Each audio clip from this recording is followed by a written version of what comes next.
Ang mainit na balita at nakakagulat talaga na umanong hindi na babalik sa Iglesia ni Kristong Tatag ni Felix Panalo si General Nicolas Turi III matapos madiskubre ang tadtad na kamaliang aral nito kaugnay sa pagka-Diyos ng ating Panginoong Hesukristo. Kapag sinabi ni Kristo, Diyos ako, hindi siya yun. Yung Ama yun. Hindi Diyos si Kristo. Imagine, ang napakinggan ninyo mga kapatid ay isang vlogger at miyembro ng Iglesia ni Cristo na pilit talagang pinipilipit yung talata sa Biblia para lang ipagtanggol ang aral na inaniba niya sa Iglesia ni Kristong Tatag ni Felix Manalo. At ayon sa kanya, tuwing may talata na mababasa kung saan inaangkin ni Jesus ang pagka-Diyos, hindi raw ito tumutukoy sa ating Panginoong Hesus, kundi tumutukoy daw umano yon sa Ama. Kapag sinabi ni Kristo, Diyos ako, hindi siya yun. Yung Ama yun. Opisyal ka ito na aral ng INC? Alaka, lagot. Baka may mapatawag ngayon sa mga ministro. Ito'y tatalakayin natin. Samahan niyo ako.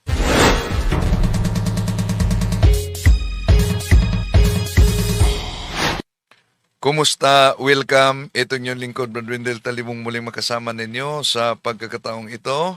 At inanyayahan natin ang ating mga suking taga-subaybay. Huwag kalimutang pindutin ang like sa ating live.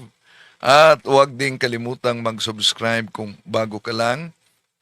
At pindutin ang bell button para updated kayo, mag-comment at i-share ninyo. So makatulong kayo sa ating evangelization, mga kapatid, kung i-share ninyo ito sa mga kasama nating Katoliko at lalo na sa ibang mga kapatid natin sa ibayong pananampalataya. At kung saan man kayo nagsubaybay sa iba't ibang bahagi sa ating bansa o kaya sa iba't ibang bansa sa ating mundo, mga OFW, inanyayahan natin i-comment ninyo kung saan kayo nakabase para alam din natin kung saan napaabot ang videong ito. Mula pa noon, sila ay nagturo kaugnay sa likas na kalagayan ng ating Panginoon Kristo. Kapag sinabi ni Kristo, Diyos ako, hindi siya yun. Yung Ama yun. Kasi ang Diyos di makipag-usap sa iyo. Dapat kasangkapan siya. Ang kinasangkapan niya, yung anak niya. Anak niya yun, hindi Diyos si Kristo. So hindi daw Diyos ang ating Panginoong Hesukristo. At yun naman talaga ang aral ng Iglesia ni Kristong kay Felix Manalo. No? Hindi Diyos ang ating Panginoong Hesukristo. Pero hindi tama ang pahayag na yan, mga kapatid. Salungat talaga yan at napakalinaw na salungat sa turo sa banal na kasulatan at lalo na sa mga sinaunang Kristiyano. No? Bakit? Dahil ang ating Panginoon Kristo mismo nagsalita sa Ebanghelyo, malinaw na ang ating Panginoon Kristo, yes, hindi siya ang Ama. Ha? At dahil hindi siya ang Ama, di ibig sabihin na hindi din siya Diyos. Dahil kung tingnan natin ang Juan Kapitulo 8:58, ano sabi ng ating Panginoong Hesus? Bago pa man si Abraham, ako nga. Ang salitang ginagamit ng ating Panginoong Hesus dito, ego eme. Ego eme, ako nga. Ang parihong pahayag mismo na ginagamit ng Diyos sa Exodo Kapitulo 3, versikulo 14, ako nga. Diba? Ego eme sa Grego. So naunawaan ito sa mga Hudyo. Kaya, yun ang dahilan kung tingnan natin ang Juan Kapitulo 8, versikulo 59, dinampot nila ang mga bato upang batuhin nila ang Panginoong Hesus. So, kung ang Ama ang nagsalita, bakit si Jesus babatuhin. Di ba? Oo. Ako at ang Ama ay iisa. Juan Kapitulo 10, versikulo 30. Pero may mga argumento ang INC dito, paano nila ito pinipilipit, mga kapatid. Kaya, ating lilinawin talaga dahil napakalayo sa konteksto. So, nang sinabi ng ating Panginoong Hesus sa Juan Kapitulo 10, versikulo 30, na ako at ang Ama ay iisa. Alam niyo ba anong reaksyon ng mga Hudyo dito? Kung ituloy lang pagbasa sa Juan Kapitulo 10, versikulo 33. Di ba, mabasa natin na sila'y kumuha ng mga bato at gusto nilang batuhin ng ating Panginoong Hesus. Sabi nila, ikaw na tao ay nagpapanggap na Diyos. Kaya yung pahayag na ako at ang Ama ay isa, malinaw sa mga Hudyo. Kung ituloy natin sa Juan 10:33, na ikaw na tao ay nagpapanggap na Diyos. Hindi sinabi ni Jesus, hindi ako eon. Ang Ama ang nagsalita.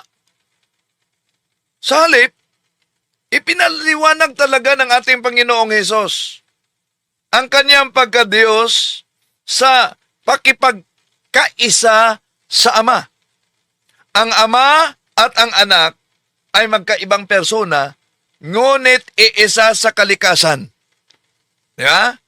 Para maunawaan, ang ating sinagot si munting kaalaman.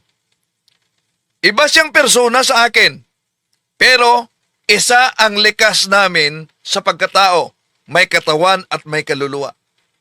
Di ba? Kaya ang pahayag na kapag sinabi umano ng ating Panginoong Hesus na siya ay Diyos, hindi umano yun tumutukoy sa sarili niya, kundi sa Ama. Yan ang napakamaling aral talaga. Hindi biblikal. At yon ay salungat na turo ng Iglesia mula pa nung itinatag ng ating Panginoon Jesucristo sa unang siglo. Wala kayang mapatawag sa ministro dito dahil ang isang INC vlogger ay nagpaliwanag kaugnay sa aral na napakalayo talaga sa Biblia. Maliban diyan, alam nyo, ang INC, gumagamit sila ng iba't ibang salin ng Biblia, di ba? Pero sa paggamit nila sa iba't ibang salin ng Biblia, mga kapatid, ay, alam nyo, pumipili sila ng salin para lang pasinungalingan yung malinaw na aral na mabasa sa Biblia ng ating Panginoon Jesucristo ay tinatawag na Diyos. Halimbawa, anong paliwanag ni munting kaalaman sa Hebreo Kapitulo 1, versikulo 8? Napatunayan na pala po na ang Panginoong Jesucristo ay tao talaga at hindi Diyos sa kalagayan po. No? Ito, tamang salin, ang iyong luklukan ay bigay ng Diyos. Hindi yung salin na ginagamit niya lagi na ang iyong luklukan o Diyos, tinawag daw na Diyos yung si Kristo, kaya dalawa daw Diyos. Nako, ang paliwanag niya sa Hebreo Kapitulo 1, versikulo 8, mga kapatid, hindi daw umano yon tamang salin. Ang tamang salin daw, ang iyong luklukan ay bigay ng Diyos. Nakakatakot talaga itong ginawa nila. Para lang protektahan at idipinsa ang maling aral, ang Biblia ay pinipilipit talaga. Balikan natin, ha? Kaya na pala po na ang Panginoong Jesucristo ay tao talaga at hindi Diyos sa kalagayan po. No? Ito, tamang salin, ang iyong luklukan ay bigay ng Diyos. Hindi O si Muslim Islam pala, shout out daw. Okay, tuloy natin. yung salin na ginagamit niya lagi na ang iyong luklukan o Diyos, tinawag daw na Diyos yung si Kristo, kaya dalawa daw Diyos. Maling salin ng Hebreo 1:8. Maling salin ng Hebreo 1:8. Ulit, maling salin ang 1 Hebreo 8. Isa pa, maling salin ang Hebreo 1:8. Grabe talaga. Pag sinabing maling salin ang Hebreo 1:8 dahil ang pinipiling salin, yun daw tamang salin ang nakasulat, ang iyong luklukan ay bigay ng Diyos. Ang tanong, kung sinabi ninyong maling salin yan, alam nyo ba ang Hebreo o ang Grego? Alam nyo ba ang Grego? Yung sinabing ang iyong luklukan ay bigay ng Diyos, hindi ito tamang salin. Ayon sa original Greek Bible in which the New Testament was written at sa konteksto ng talata. Ano po ba ang sinasabi sa original Greek Bible? Ang mabasa diyan ay ho tronoso, hu theos, eyeton, ayona thu ayonos. Yon ang Grego, no? Ulitin ko ha, ho tronoso, ho theos, tu, ayona thu ayonos. Na ang ibig sabihin, literal talaga, ang luklukan mo, o Diyos, magpakailanman. Sa Greek yan. Ho tronos su, ho theos, tun, ayunato, ayunos. Ang luklukan mo, o Diyos, magpakailanman. Anong punto dito, mga kapatid? Ang punto dito, yung ho theos, ang tawag iyan ay vocative. At nangangahulugang o Diyos. So, sa original Greek Bible, direkta talagang tinawag ng Ama ang anak bilang Diyos. Pero maghanap kayo kung sabihin yung tamang salin ang nakasulat na ang iyong luklukan ay bigay ng Diyos. Sige, maghanap kayo ng Greek. Meron bang Greek sa Hebreo Kapitulo 1, versikulo 8 na ang tamang salin, ang iyong luklukan ay bigay ng Diyos? Hindi.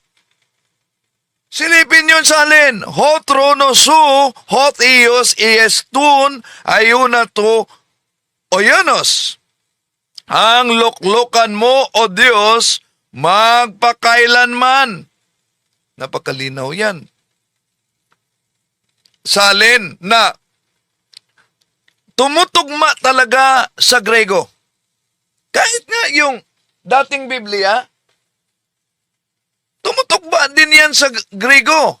Ang nakasulat sa Hebreo Kapitulo 1, versikulo 8. Ngunit tungkol sa anak, sinabi, ang iyong luklukan, o Diyos, ay magpakailanman. Kahit nasa Revised Standard Version, sa English Standard Version, sa New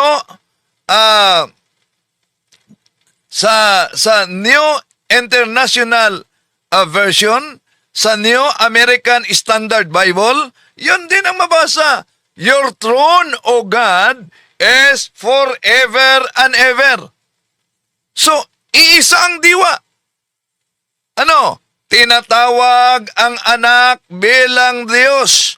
Pero imagine, para lang pasinungalingan, naghanap sila ng isang salin na napakalayo sa original Greek. Ang iyong luklukan ay bigay ng Diyos. Napakalayo. Saan galing yung luklukan ay bigay ng Diyos? Ang ganitong mabasa, mga kapatid, ay pagbaluktot sa gramatika ng Grego. Pag-iwas sa malinaw na pagtawag sa ating Panginoon Hesus, O Diyos, ho Diyos. Hindi ito suportado ng insaktong konteksto at sa kasaysayan ng interpretasyon. So, kung bigay ng Diyos, ang ibig sabihin, dapat iba ang anyo ng pangungusap sa Grego. Ngunit wala ito sa teksto ng Grego. Ang konteksto kasi sa Hebreo Kapitulo 1, mga kapatid, ang layunin ng kabanatang ito ay ipinakita na higit ang anak kaysa mga anghel. Kaya sa talatang 8, sinasalungat ang ideyang nilalanglang ang anak dahil tinatawag siyang Diyos sa Ama. Ang iyong trono, O Diyos, siya ay walang hanggang paghahari. So ang saling, ang inyong luklukan ay bigay ng Diyos, hindi po yan faithful sa original na teksto sa original Greek Bible. Kaya sa mga INC nagsubaybay sa atin, huwag kayong magalit. I-search ninyo kung tama ba ang salin na ang iyong luklukan ay bigay ng Diyos. So ang tamang pagbasa, ang iyong luklukan, O Diyos. Maliwanag sa Hebreo Kapitulo 1, versikulo 8, ang anak ay tinatawag na Diyos mismo ng Ama. Kaya, maling salin, Hebreo Kapitulo 1, mga kapatid umano, na maling salin dahil tinawag ang anak na Diyos. Hindi! Maling salin yan. Ang Hebreo Kapitulo 1, versikulo 8, ang kanilang ginagamit, yun ang maling salin. Malinaw na pinipilipit lamang nila ang teksto.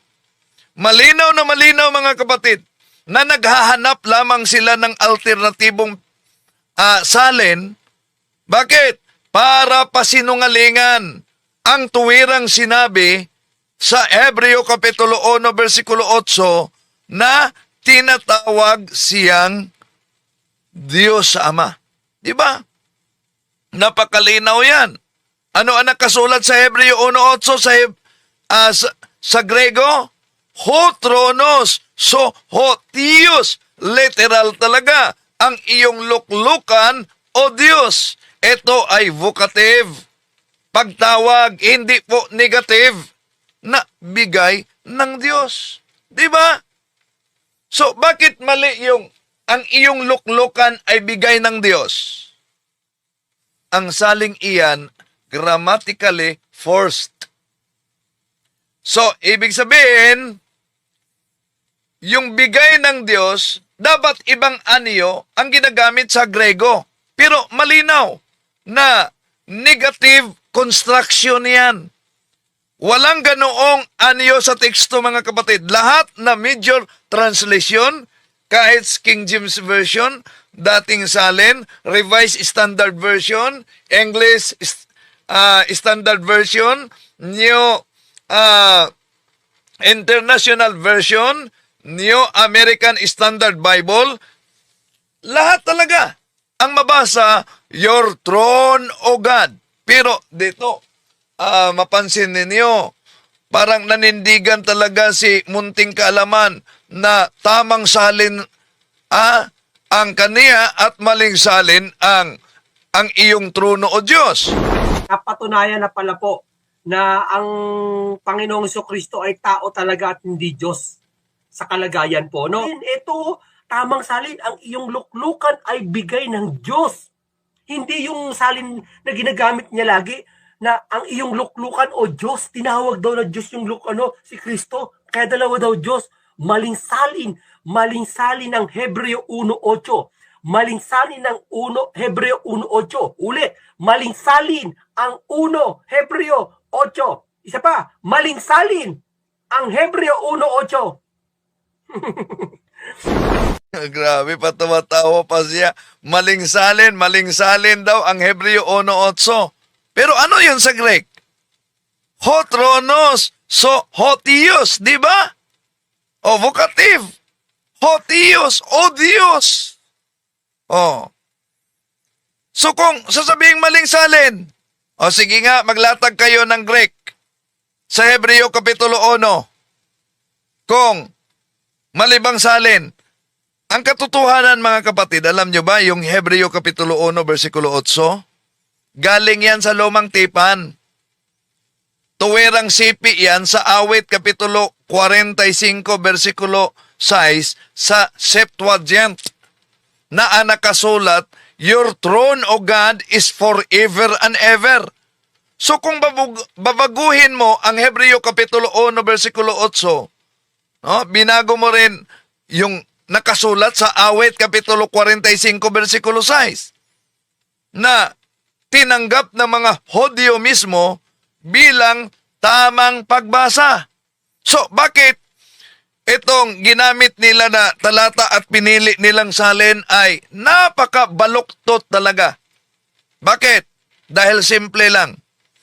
Ang teksto direktang tumatawag sa ating Panginoon Jesucristo bilang Diyos. Kung tatanggapin ang natural na salin, guguho ang doktrina na nagsasabing si Jesus ay tao lamang sa Iglesia ni Kristong tatag ni Felix Manalo, di ba?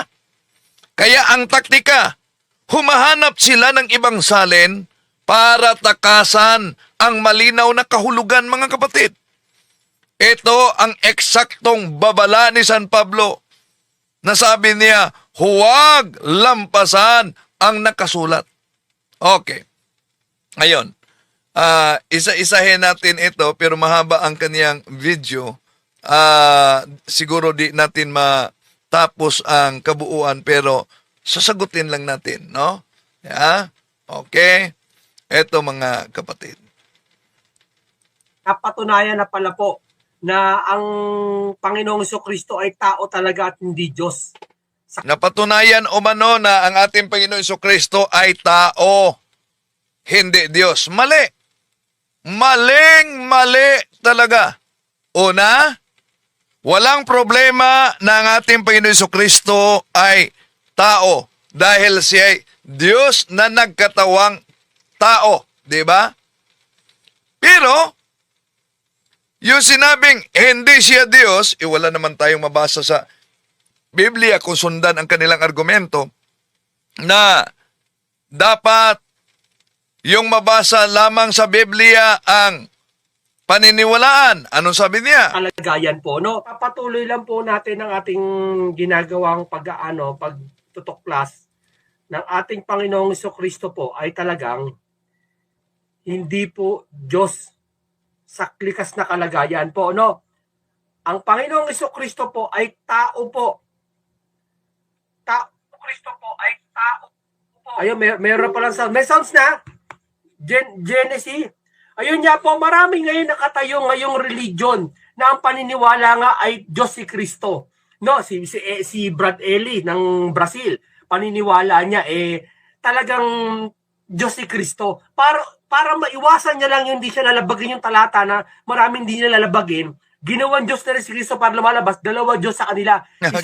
Ginawang Diyos at lumalabas daw umano dalawang Diyos na. Mali! No? Kung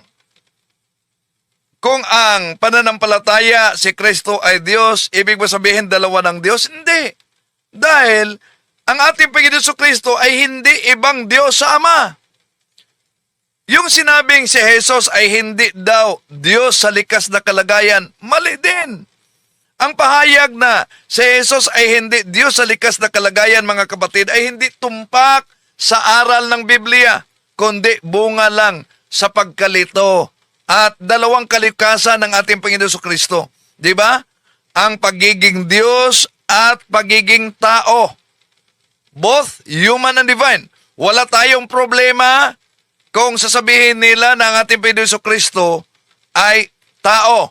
Pero magkaproblema sila pag sasabihin na ang ating Panginoon Jesucristo ay hindi Diyos. Bakit? Ayon sa Biblia, Diyos si Jesus sa kanyang likas, sa pasimula pa lang. Di ba? Juan 1:1. Sa pasimula ay ang salita. Ang salita ay kasama ng Diyos. At ang salita ay Diyos. Ituloy sa Juan Kapitulo 1, versikulo 14. At ang salita ay nagkatawang tao. Di ba? Hindi sinabing, hindi sinabing, diyan mga kapatid, na hindi Diyos ang ating Panginoong Hesus, kundi Diyos siya sa simula, sa pasimula pa lamang, at nagkatawang tao. Siya ang may taglay na kalikasan ng Diyos. Dahil kung tignan natin ang Colosas Kapitulo 2, versikulo 9, di ba napakalinaw? Sapagkat sa Kanya nananahan ang buong kapuspusan ng pagkadiyos sa anyong tao. Napakalinaw yan mga kapatid. Hindi bahagi, hindi hiram, kundi ang mabasa sa Colosas Kapitulo 2, versikulo 9, buong pagkadiyos ang nasa Kanya. Kaya maling sabihin, si Jesus ay hindi Diyos sa likas na kalagayan. Tama ang aral na si Jesus ay Diyos sa likas na kalagayan at naging tao sa pagkakatawang tao. Hindi upang itigil ang pagiging Diyos, kundi upang iligtas ang tao, mga kapatid. Ngayon, ituloy natin, mga kapatid, si munting kaalaman. Isang Diyos Ama, isang Diyos na nagsugo at Diyos na sinugo. Dalawa, na bagay na labag, na So, labag na umano dahil may magiging dalawa ang Diyos, yung Diyos na sinugo, yung Diyos din na nagsugo. Yan ang argumento. Isa-isahin natin yan, mga kapatid, no? Balikan natin yung pahayag niya na ang ating Panginoong Hesus tao. Ang pahayag na ang ating Panginoong Hesus ay tao, tama. Pero kung sabihin tao lamang at hindi Diyos, mali at kulang sa konteksto ng kabuuang paliwanag na nakasulat sa Biblia. Totoo na ang ating Panginoon Jesucristo ay naging tunay na tao, ngunit hindi siya tumigil bilang tao lamang. Ang turo ng nauna pang mga Kristyanismo mula pa sa unang seglo, napakalinaw. Si Jesus ay tunay na tao at tunay na Diyos. Ang tawag diyan, hypostatic union, both human and divine. Ngunit mali kung tao lang si Jesus.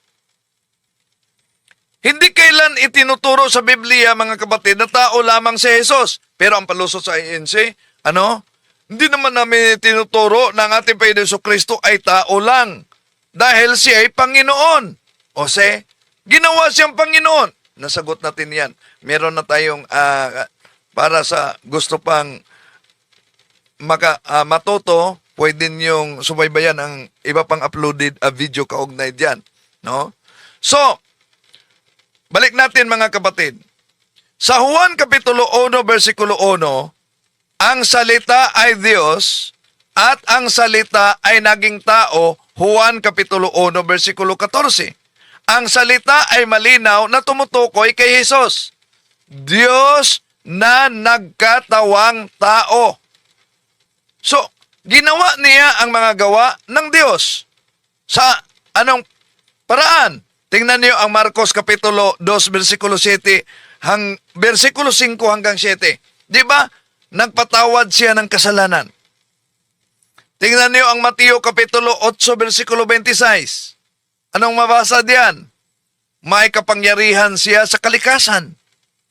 Tingnan niyo ang Juan Kapitulo 11, versikulo 43. Binuhay niya ang patay.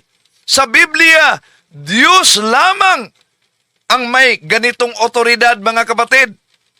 So, kung tingnan din natin, tinanggap ng ating Panginoong Hesus ang pagsamba sa Kanya. Sa Mateo Kapitulo 14, versikulo 33, nang siya'y sambahin ng mga alagad, hindi niya ito pinipigilan. Ang mga propeta, ang mga anghel, ang mga apostol, tumatanggi sa pagsamba. Kung tingnan natin ang Gawa at Apokalipsis Kapitulo 19, versikulo 10, ngunit tinatanggap ni Jesus dahil siya ay higit pa sa tao.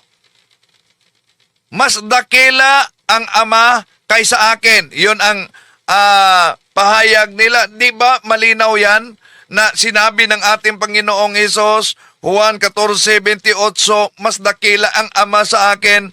Patunay ba ito na hindi siya Diyos? Hindi.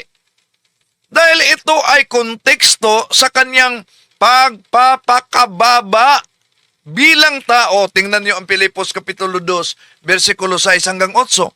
So, bilang Diyos, siya ay kapantay ng Ama. Juan 10:30, ako at ang Ama ay iisa.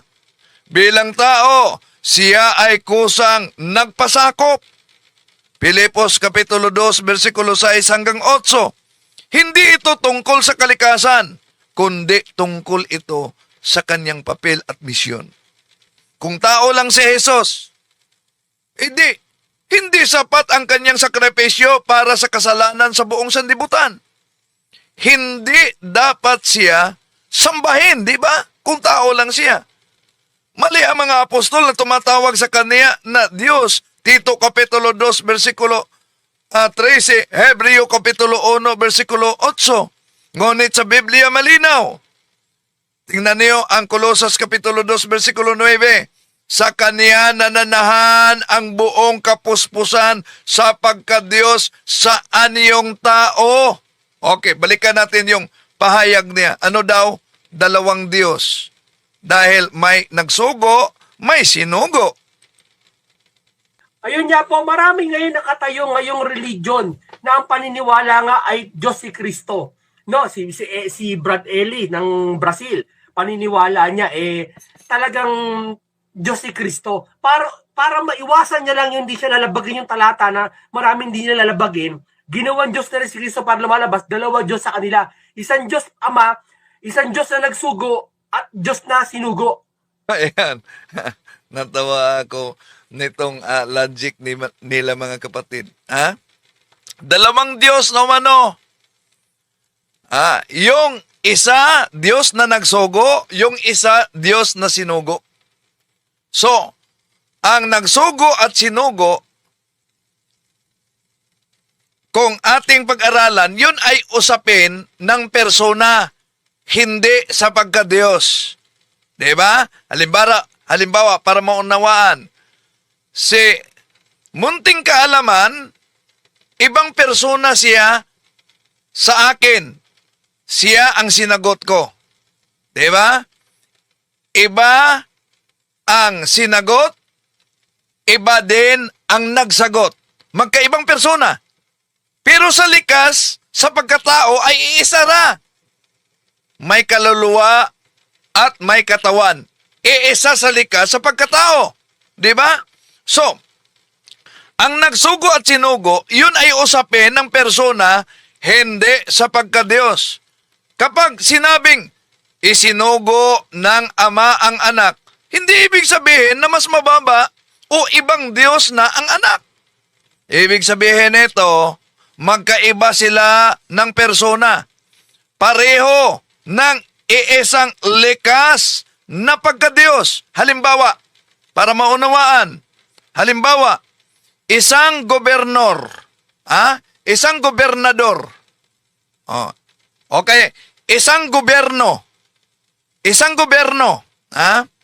Pero may presidente, may vice-presidente, may ambasador. Magkaibang tungkulin, pero iisa ang estado. Diba? So, ngayon, palpak yung argumento dahil ang anak sinugo ng ama. Bakit? Kung sinugo siya ng ama, hindi na ba siya Diyos? Halimbawa, ang anak isinugo ng kanyang papa o tatay. Dahil ba sinugo siya ng kanyang tatay, hindi na siya tao? Isip-isip naman pag may time, di ba? Tuloy natin. Dalawa, na bagay na labag, na ang palusot niya, na doon sa isang talata ng Biblia, ang palusot niya, dahil yung Panginoon pa daw, hindi pinapakilala pa yung mga panahon na yon. Ibig pala sabihin niya, yung hindi pa pinapakilala yung anak na sa langit pa daw yung anak, hindi pa daw pinapakilala yung isa pang Diyos. Kaya siya daw muna ang kaisa-isang Diyos na doon. Walang liban sa akin. Malinaw naman pag sinabing walang liban sa akin, ngayon, bukas, magpakailanman ang aking salita, iisa. Magpakailanman lilipas, iisa ang salita ng Diyos. Hindi niya pag sinabi ng Diyos na walang Diyos liban sa akin, Hindi ibig sabihin nun, pag dumating ang araw magkakaroon ng Diyos So bago diyan mga kapatid, yung sinabing wala ng ibang Diyos maliban sa akin, kinuha nila yan sa Isaiah Kapitulo 45, versikulo 5. No? Tama naman ang pahayag sa Lumang Tipan. Isa lamang ang Diyos. Sa aklat ni Propeta Isaiah mabasa yan. Isaiah 45:5, ako ang Panginoon at walang iba. Maliban sa akin ay walang Diyos. Ngayon, sumang-ayon ba tayo diyan? Yes. Sumang-ayon tayo sa Isaiah 45, versikulo 5. Ang mga Kristiyano, ang simbahang Katoliko, sumang-ayon tayo, walang ibang Diyos maliban sa tunay na Diyos. At tandaan natin, hindi kailanman nagturo ang simbahang Katoliko, ang mga Kristiyano na maraming Diyos. Hindi itinuturo ng simbahang Katoliko na ang ating Panginoon Jesucristo ay ibang Diyos sa Ama. Ang problema, yung maling pag-unawa, ang pag-revive ni Felix Manalo sa Arianismo noon. Ang problema dito, maling unawa sa ibig sabihin ng salitang isa. Ang isa ay tungkol sa kalikasan, hindi sa persona. Ang kalikasan, iyon ang pagka-Diyos. Kalikasan, kung ano siya. Persona, kung sino siya. Dapat alam ninyo yan, mga kapatid, ang pagkakaiba, no? So, sa Biblia, ang Diyos ay iisa sa kalikasan, essence. Ngunit tatlong persona, Ama, Anak, at Espiritu Santo. Sa San Mateo 28, 19-20, unang Juan 5, 6-7, for there are three that be record in heaven, the Word, the Father, the Word, and the Holy Ghost, and these three are one. Hindi ito tatlong Diyos, kundi isang Diyos na may tatlong persona. Kung ang argumento ay, kung Diyos si Jesus, may dalawa ng Diyos, iyan po ang tinatawag na Stroman fallacy. Dahil hindi itinuturo mula pa noon na may dalawang Diyos o tatlong Diyos. Mali ang kanilang unawa. At yung sinabing, maliban sa akin, wala ng Diyos. Wala na. Balikan natin siya. Ano yung sinabi niya? na doon sa isang talata ng Biblia, ang palusot niya, dahil yung Panginoon pa daw, hindi pinapakilala pa yung mga panahon na yon. Ibig pala sabihin niya, yung hindi pa Sandali, may nabasa ako dito. Shout out kay Father Flavie Villanueva, yung 17 years drug user, tapos nakafollow sa, gawa-gawa yan, si Muetal, Iglesia ni Manalo, kasi ka, na nakapalo sa sinabi nilang malaswa at na discover yan gawa-gawa sa mga tulad sa mga kapatiran nito ni Muetal, no? Pero kung tingnan ninyo kalaswaan, dapat unahin ninyo yung founder ninyo dahil alam nyo naman kung ano ang katotohanan sa likod ni Felix Manalo, di ba? Okay, tuloy natin. Pinapakilala yung anak na sa langit pa daw yung anak, hindi pa daw pinapakilala yung isa pang Diyos. Kaya siya daw muna ang kaisa-isang Diyos na doon. Walang liban sa akin. Malinaw naman pag sinabing walang liban sa akin, ngayon, bukas, magpakailanman ang aking salita, iisa. Magpakailanman lilipas, iisa ang salita ng Diyos. Hindi niya pag sinabi ng Diyos na walang Diyos liban sa akin, hindi ibig sabihin nun, pag dumating ang araw magkakaroon ng Diyos na si Kristo, malinaw yung sinabi niya. Itinutulad. Itong munting kaalaman, iwan ko kung authorized ba ito sa Iglesia ni Manalo na authorized kaya ito sa Iglesia ni Manalo na magpaliwanag sa aral na ito na nagkawindang-windang na Po ni nasa Brazil yung pumanaw na tutulad niya sa kanyang sarili. Na yung 666 dati, ang aral niya dati. bago dyan mga kapatid, yung sinabi niya na wala ng Diyos maliban sa akin. Di yan magbabago pa. Bakit? Sino bang sinabing magbabago yon? Ang nagbabago yung aral ni Felix Manalo. Dahil nagtatag siya ng sarili niyang sikta, nagturo siya ng aral na wala naman sa Biblia. Di ba? At pilit sasabihin nasa Biblia. Wala pang sariling Biblia at nangungopya lang sa iba't ibang salin, pagkatapos sila ay tama na. Nako! So yung pahayag na wala ng ibang Diyos maliban sa akin, muli, galing yan sa aklat ni Propeta Isaias, Isaias 45:5. Tamang-tama. Ngunit mali ang konklusyon na kaya hindi Diyos si Jesus.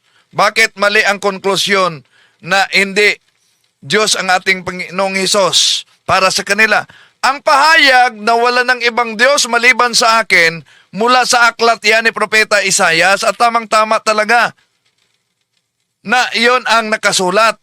Dahil ang ating Panginoon Kristo hindi naman ibang Diyos sa Ama, kundi ang sabi niya, Juan Kapitulo 10:30, ako at ang Ama ay iisa. Yung pagdating ng 2018, iba na yung 666. Dati ang aral niya 666, si Pope Francis. Ha? Yun ang aral niya dati. Yung 2018, hindi na doon si Pope Francis yon. No? Tinutulad niya yung sarili niya doon sa Diyos. Ang Diyos. Oh, sandali, may nabasa ako. Sabi ni Ma'am Yarley, hello, Biasong. Biasong. Tampered boy. Wala nang naniwala sa iyo. Eh, ba't may mga iglesia ni Manalong na-convert kung walang naniniwala? Ang irony, bakit naniniwala ka sa siktang tampered? Hindi lang si Felix Manalo ang nagdala sa Iglesia ni Cristo, marami sila. Pagkatapos naniniwala kayo sa tampered na sekta, gumagamit lang ng mga aklat na Katoliko, nagiging squatter na dahil may mabasang tulad dito, Church of Christ, o pinatunayan ng otoridad Katoliko na ang Iglesia natatag ng ating Panginoon Kristo ay Iglesia ni Cristo. Abay, pinutol. May karugtong ang tunay na Church of Christ ay ang Iglesia Katolika. O, anong tawag dyan? Squatter. Tuloy natin, mga kapatid. Pag sinabi niya, simula pa lang, ako'y Diyos at hindi tao. Ha? Ibig sabihin nun, yung panahon na yon, siya talaga ang Diyos. Kahit dumating si Kristo, siya pa rin ang tunay na Diyos. Kaya nga, Iwan ko kung otorisado ba ito na sa INC na magpaliwanag, no? Ginamit na naman niya, Oseas Kapitulo 11, versikulo 9. Sinabi ng Diyos, ako'y Diyos at hindi tao. So therefore, konklusyon ng mga, hindi lang sa INC, kahit Islam, balik Islam, si Jesus ay tao, therefore si Jesus ay hindi Diyos. Maling pagbasa sa pahayag ng Diyos, mga kapatid. Ang talatang madalas ginagamit ay mula sa Lumang Tipan, lalo na sa Oseas Kapitulo 11, versikulo 9. Sapagkat ako ay Diyos at hindi tao. Ano po ba ang diwa nito? Ang diwa ng pahayag na ito ay hindi ontolohekal, mga kapatid, na imposibilidad. Hinding-hindi kailanman maaaring magiging tao ang Diyos. Hindi ontolohekal na imposibilidad. Kundi magkaiba ang likas na kilos, ang Diyos ay hindi nagkakasala, hindi nagbabago-bago, hindi marahas, tulad ng tao. Yon ang konteksto at diwa sa Oseas Kapitulo 11, versikulo 9. Kung babasahin natin ang konteksto, ang punto diyan, ang Diyos ay tapat at mahabagin. Hindi gaya ng mga makasalanang tao. Hindi kontradiksyon yan. Diyos na nagkatawang tao. Sa INC kasi na argumento, ang style ng INC argument ay ganito. Kung Diyos si Jesus at tao siya, sinabi ng Diyos, hindi ako tao. Kaya, imposible yan. Ngunit, ito ay kategorya ng kamalian. Category mistake. Kapag sinabi ng Diyos, ako'y Diyos at hindi tao, tumutukoy iyon sa kanyang likas na pagka-Diyos, hindi sa kanyang kakayahang magpakumbaba at magkatawang tao. Isang halimbawa. Halimbawa, mga kapatid. Ang isang hari ay maaring sabihin niya, ako'y hari at hindi alipin. Di ba? Pero, maaari pa rin ang isang hari magbihis alipin. At kung ang isang hari magbihis alipin, nawala na ba ang kanyang pagkahari? Ganon din ang ating Panginoong Hesus. Di ba? Malinaw at nabasa natin yan, mga kapatid, sa banal na kasulatan. Tuloy natin. Na kaya ni Jesus, tunay na Diyos nalilito lang kayo, maling salin. Yang Hebreo, nagkatawang tao, yun. Hindi na, boss, ang nagkatawang tao, hindi Diyos. Ang Sandali. Ano daw? Ang nagkatawang tao, hindi ang Diyos. nagkatawang Jameson kayo. Ang nagkatawang tao po, ang salita. Nako! Ang gulo! Ha? Ang gulo! Ang nagkatawang tao daw ay ang salita. Ang nagkatawang tao, hindi daw ang Diyos. So, napakalinaw mga kapatid, ang pahayag na ito ay kulang at maling konklusyon kung ihiwalay ang salita at ang pagkadiyos ng ating Panginoong Hesus. Dahil ang nakasulat sa kasulatan, napakalinaw. Juan Kapitulo 1, versikulo 1. Sa simula ay ang salita, at ang salita ay kasama ng Diyos, at ang salita ay Diyos. So kung ang salita ay Diyos, at ang salita ay nagkatawang tao, malinaw na ang Diyos ay nagkatawang tao. Hindi ang Ama, kundi ang salita. Napansin nyo ba paano pinipilipit ang talata? Para lang ipagtanggol ang aral na imbento ni Felix Manalo. So, ang nagkatawang tao, napakalinaw, ay ang salita na Diyos. Juan 1:14, ang salita ay naging tao at tumahan sa gitna natin. Hindi sinabi ng talatang, eto mga kapatid, na tumigil ang salita sa pagiging Diyos. Sa halip, idinagdag niya ang kalikasang tao sa kaniyang pagkadiyos. So ang salita ay hindi lang nasa kay Kristo. Ang salita ay si Kristo. Juan Kapitulo 1:1, Juan Kapitulo 1, versikulo 14, ang salita ay Diyos, ang salita ay naging laman.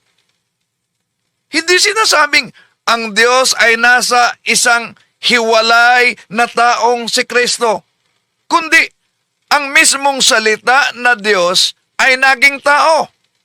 Kung ang salita ay nasa, ang argumento nila na ang salita ay nasa kay Kristo lang, lalabas na dalawang persona. Isang salita na Diyos, isang Kristo na tao. Walang ganyan sa Biblia. Di ba? Kung ang Diyos ay nasa kay Kristo, bakit tinawag si Kristo na Diyos sa Hebreo Kapitulo 1, versikulo 8? Ang iyong luklukan, o Diyos. Juan Kapitulo 20, versikulo 28, Panginoon ko at Diyos ko. Kung mali ito, bakit hindi ito itinama ng ating Panginoong Jesucristo? Kaya, maling-mali talaga ang sinabing ang salita, ang Diyos na nasa kay Kristo. Tama ayon sa Biblia, mga kapatid, ang salita ay Diyos at ang salita ay naging tao, siya ang ating Panginoon Jesucristo. Juan Kapitulo 1, versikulo 1, Juan Kapitulo 1, versikulo 14. Okay, tuloy natin. Mama to, pero di lang natin tapusin. Yung salita, yun yung Diyos na nakay Kristo. Kaya nga sabi ni Kristo, hindi ako nagsasalita ng sa akin, kundi narinig ko sa Ama. May pinagkaringgan siya. Hindi niya sinabi narinig ko sa sarili ko. Pakinggan niyo po ang MCGI, mali po. Oh, yan ha. Ano daw? Ang pakikinig ni Jesus sa Ama. No. Hindi. Sinabi diyan na nakinig siya sa Ama. Bakit? Kung nakinig siya sa Ama, ibig ba sabihin hindi na sa Diyos? Maling argumento yan. Ang pakikinig ng ating Panginoong Hesus sa Ama ay hindi patunay na siya ay hindi Diyos, kundi patunay ng kaniyang kusang pagpapakababa bilang nagkatawang tao ang anak. Di ba? Nagkatawang tao ang salita. So, nang ang salita ay naging tao, tinanggap ni Jesus ang ganap na kalagayan ng isang tunay na tao. Kasama ang pagsunod, kasama na yan ang pakikinig, ang pagtanggap. Hindi ito paglihis sa kaniyang pagkadiyos, kundi voluntaryong pagpapakababa ng ating Panginoong Hesus. Di ba? Napakalinaw yan. Colossus Kapitulo 2, 6, 7, tuloy na sa 9, bagamat siya ay nasa anyong Diyos, hindi niya pinagpilitan ang kaniyang pagiging kapantay ng Diyos, kundi nagpakababa. Di ba napakalinaw yan? So, ibig sabihin, ang pakikinig ay bahagi sa kaniyang pagiging tao. Hindi yan ebidensya ng kawalan ng kaniyang pagkadiyos. Kaya napakalayo, di po ba? So, yun lang muna ang bahagi sa ating pagsagot sa kanila. Mahaba kasi ang bidyong ito, mga kapatid, no? Sa susunod, kaugnay sa pagka-Diyos ng ating Panginoong Hesus, dami pa sila mga argumento. Isa-isahin natin para kayo'y maliwanagan.